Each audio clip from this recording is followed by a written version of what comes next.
Hey guys, welcome back to Farmstead Forge. So today we are forging another historic tool. If you were a blacksmith in the horse and buggy days, you probably made a few of these. And even if you weren't a blacksmith, you probably had one or two in your possession. At the end of the video, I will show you how it's used. And we'll also take a look at this broken one, original one that I have. And I'll also tell you the story of why it's never where it's supposed to be. Now, before I get started, I gotta run out and feed some bum lambs, and then we'll get cracking.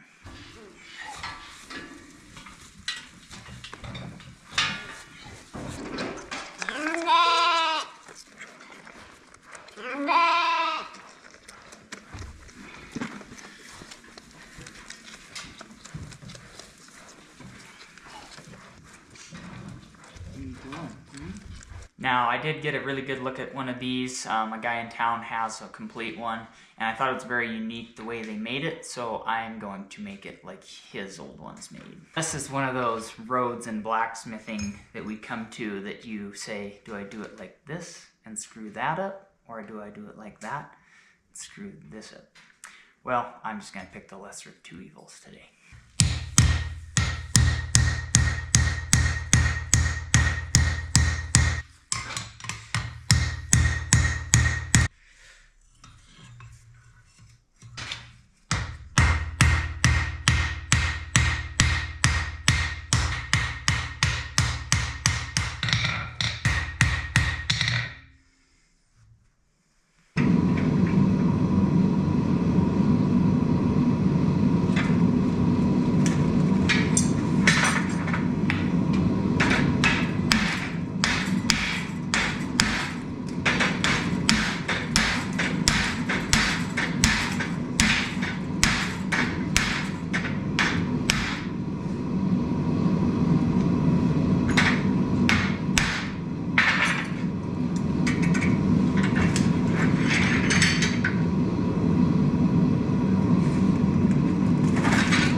Okay, so today we forged a Wagon wrench.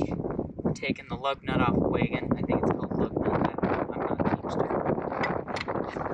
Oh, and righty tighty, lefty loosey, except for in Wagons and on trucks and cars.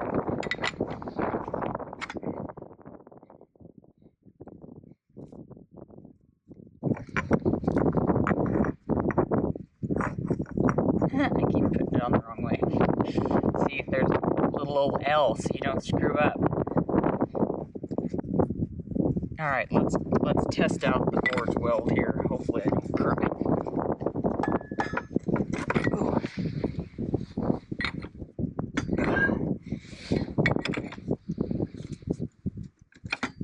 And say she welded. Woo! Yes! Cool.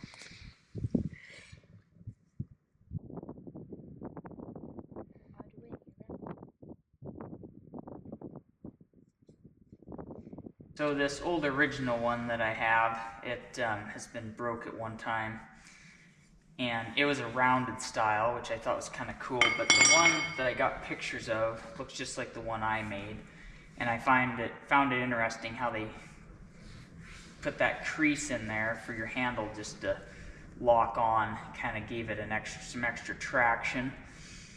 I did get mine off the side a little bit, but once I felt that thing stick and weld, I just went for it. This one's the one I made to break those old lug nuts loose, so I had something to size to. My grandpa, who apprenticed at the Coffee Creek Blacksmith shop in Coffee Creek, Montana, just a quarter mile from where I grew up, he fixed things for everybody in the country. And so we would go fixing things, and then after we got things fixed, we'd go gopher hunting. So we were always off on old ranches, and we'd always come across Wagon ruins and look around, and he'd kind of, it's never there. What's never there, Grandpa? So the Wagon wrench, it's never there. Well, what's a Wagon wrench? So at home he had one.